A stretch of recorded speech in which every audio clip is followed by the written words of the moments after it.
Hey now, we're at Rogers Hornsby. But before we start that, it's at February 18th. It is Sunday. This is not that bright, is it? No, I don't know. Hopefully you can see me okay. Let's see if we can make this brighter. There. Oh, whoa, that's too bright. Look at that. I look old. There we go. Maybe that's better. Anyways, it is February 18th, 2024. We're at Rogers Hornsby.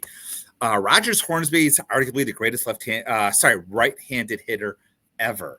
Hornsby has 2,930 hits. He had 301 home runs. His batting average all time is 358. That's third all time. It used to be second, but now with Oscar Charleston in, it becomes third all time. He batted over 400. He has the highest average of anyone in modern baseball history at 424. 1924, I think Q Duffy has the highest all time. But that being said, he got into the Baseball Hall of Fame. Believe it or not, he didn't get in until his fifth ballot in 1942. So honestly, people hated him. Players hated him. He was mean. He was called a son of a bitch. He lived like a perfect lifestyle, and he wanted everyone else to live perfectly also. So like people hated him. They scorned him. He was real mean, real tough. But the good thing is he was a really good signer. He took a lot of what's the word I'm looking for? He took a lot of pride. That's the word I'm looking for. Pride in his autograph. So when we go to look at his autograph, you're going to see that. Now, you would think that Roger Hornsby would be, what's it called? He signed with pride, so you think it would not be easy to forge. But again, there's a lot of clubhouse out there, not a lot of forgery, but there's quite a bit of forgeries out there that have passed. Ron thinks almost all Hall of Fame signed plaque postcards are forgeries. I disagree. They look good to me. From everything I could tell, he was a really responsive signer. So that being said, there are a lot of secretarials to look out for. And I spent probably an hour looking at his autographs and like analyzing and finding forged stuff. So, including stuff that TPAs that passed. So, before we start, if you do me a quick favor, hit the like button and maybe say a comment. That would be awesome. But until then, let's now look at the autograph analysis of Rogers Hornsby. So again, as always, we're going to start the PSA database. Now, usually this is an early signature of Rogers Hornsby. Usually you're not going to see this break like here between the N and the S. He was pretty consistent. In his early autographs, like you see here, the R and the O and the G, you can see all go together. The key thing when I'm looking at a Rogers Hornsby autograph is the Uncle Jimmy collection. So it has a very good provenance behind it. Isn't even that I don't want to see a perfect circle here. I'm looking for, you see how this sort of straight line right here? You're going to see it here. You're going to see it here. As we get or looking more, you're going to see that. So usually the R and the H are going to be the highest points of the autograph. The G and the Y are usually the lowest points of the autograph. And no, let's go to a more recent example. These are really rare, these Uncle Jimmys. I don't even want to talk about them. So again, this is, again, a little bit more of a common thing right here. So again, you see how that R, it's not a perfect circle. Usually the R is going to loop in past this straight line down here. He signed a lot of up and down, but you want to see every single letter of his name. You don't want to see really any skips or anything like that. And the B should be fairly pronounced. And again, we're going to talk more about that. He signed with a lot of flair with this Y. Sometimes it goes up, sometimes it goes down, but you can see the flair right here. I don't like it. You're going to see sometimes the S goes above the H. I don't like those autographs at all. Again, usually the R and the O do not touch. The O is usually by itself in later examples. But you see how this R, it's not a perfect circle. It sort of crosses it right here or tries to cross. Same thing with the H. The H should be a two-stroke H, not a one-stroke H. Again, you can see right here, the R is not a perfect circle. You can sort of see like flat line right there before it starts to go around. That's really you want to look at. The F, the H sometimes looks a little bit like an F, not always. You can see right here, it starts a little bit of curve. Looks like he signed. He usually starts the R right here, comes around and down into the O. Again, the O does not go into the G. That's usually what I want to see. This is a rare example. You see the S doesn't go over the H. It comes up and not over. This part of the H usually is the highest point in his entire autograph. Again, two-stroke H right here. A lot of bounce in his autograph right here. Again, you're going to see breaks in the last name. He signed that Y with a lot of flair at the end. Again, this is a signed contract. But again, The R is not a perfect circle. You sort of see a straight line right here, a lot of flair in the H. We know this is good for 1921. Again, you're not buying autographs probably from 1921. Again, I don't know what what year this is, but again, the R, you sort of see the straight line right here. It's not a perfect circle. As you can see right here, it goes in the O into the G. This is probably an earlier autograph, not looking.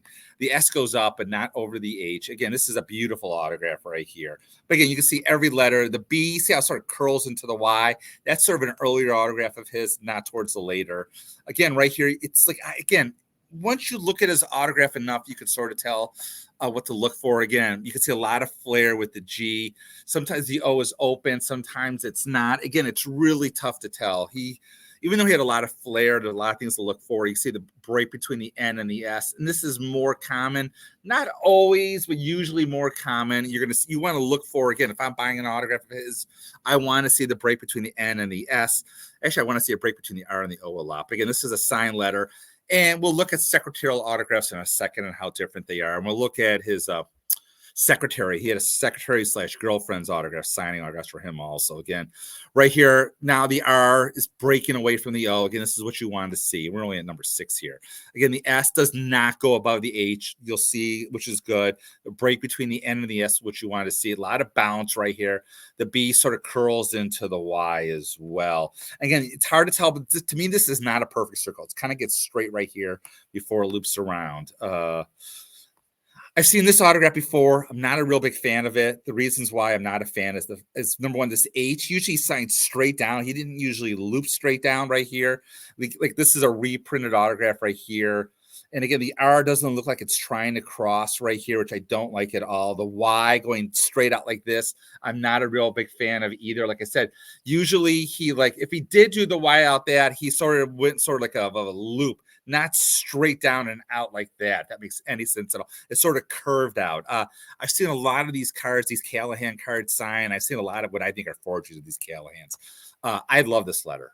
If I could almost own any autograph of his, it would be one of these on these St. Louis Browns letterhead. It's not mine, but again, these letters go for like little less than $1,000. They're not terribly expensive. Again, beautiful autograph, little shakiness, not shakiness right here, ups and downs. You see the ups and downs, the break between the N and the S. The R sort of is a little flat right here before it curves down, goes in and down. Again, the G drops down, the Y drops down. The H is the highest point right here, 2-stroke H. Again, oops, sorry. Let's go backwards because I know I've been looking at a lot of his stuff here. So we did the Uncle Jimmy. Again, 1956. Again, usually when you see his autograph, he sort of like Lajoie. He started dating his autographs.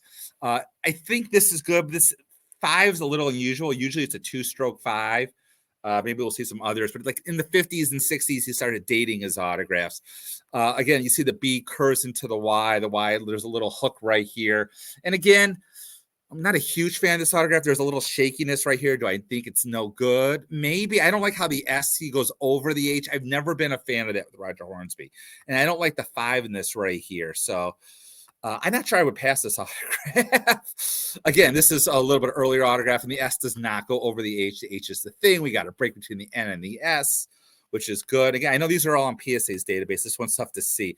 But again, we go back to this right here. I mean, it's tough to see right here because I know this little window here is blocked. But you can see how this 5 is a 2-stroke 5. And that's what I want to see in the from an autograph from Hornsby in the 50s. Again, the S does not go above that H. So that's why I don't like that other one. Again, Bill, if you're watching this, I know you want to own this one right here. You probably don't. So again, even here, and again, I think this is good. This is from 1940. Again, the H is a little bit higher. You can see that little sort of a straight line right there. The Y has some flair to it. Hopefully, we're getting to a lot of these over. Again, this is an earlier autograph. I'm not sure what year. I'm kind of rushing this now. But again, I think we've gone through the PSA database. I think we've seen most of these right now. Again, 1962. We haven't looked at this one yet, and I know it curves like this. Again, I'm not a huge fan of that, but I think this one is good. Again, it's getting a little shaky right now, but you do have the break between the N and the S, and the R has a flat line right here. Again, the O by this time should be by itself right here. Usually you sign the O's by itself. He didn't hook them into other letters. So moving on again, 1962 right here.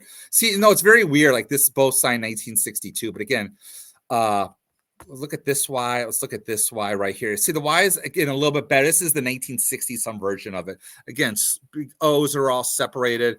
A break between the G and the E. This O is separated right here. So hopefully you're starting to get a feel. Again, 1958, it should be flat. It shouldn't be a nice round of 5. It should be, you see how he goes, it's almost a 2-stroke 5. You can tell right here. That's really what you want to see. I'm like talking in nauseum. Again, this is my letter from Roger Hornsby. It gets another 1952. It's similar to this right here. You see how it's sort of flat right here. Again, this is signed during his time as a letterhead of the Reds. I think I paid $700 for this letter right here. You can see sort of hooks. It doesn't come out. It hooks around and out, which again, what I wanted to see. It's tough to see right here. I want to go to a couple of autographs on eBay. This one I don't like at all. I don't know if you could, let's see, zoom in on this. This was passed by JSA, and I just don't like the fact he took pride in his letter name. He signed every letter.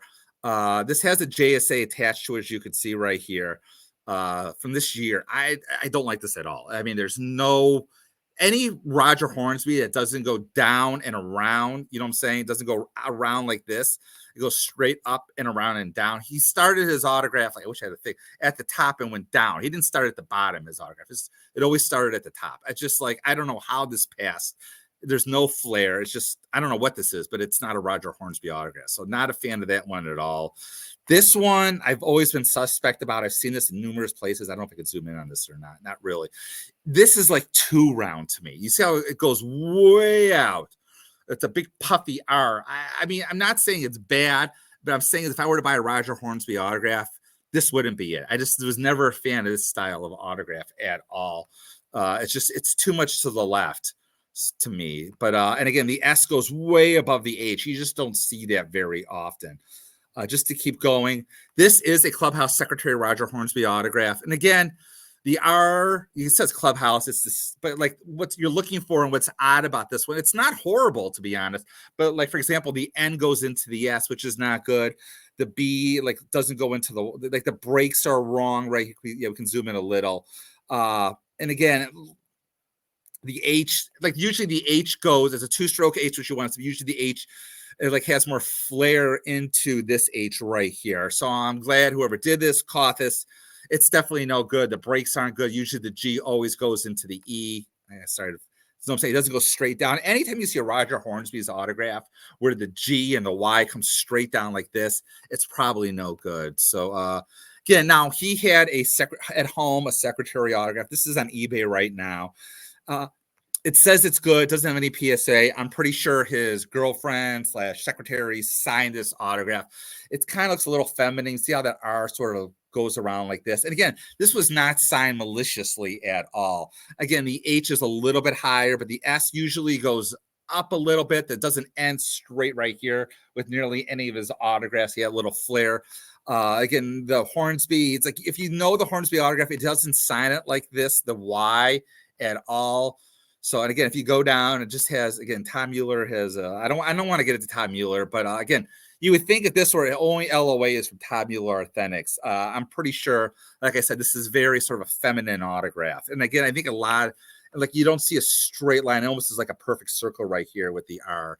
So again, just not a real fan of this one at all. This is another one right here that I'm pretty sure is no good. And the reason why I say that is usually the B goes, looks like a Horns B-E-Y. It looks like an E right here. It shouldn't look like that at all. And again, it's signed on a flat plane, which again, this whole thing is, and usually Roger Hornsby should have a lot of bounce to it. So again, not a real big fan of that autograph. Again, I was looking at Heritage. I think they're all pretty good right there. So God, that's like 15 minutes on Roger Hornsby's autograph. So sort of what to look for. So you want to look for a lot of bounce. You want to look for a separated O. You don't want to look for a perfect circle when you're going around Roger. You want to see a little bit of a flatness somewhere. I would avoid cuts. We saw JSA that didn't look good. So again, not a real tough autograph. He's a really good signer, but you probably have him in his collection. Just be careful out there. Buy with some sense. Like avoid the cuts. Talking to you, Jake. And that's it. We're going to go from a real tough autograph. Not tough.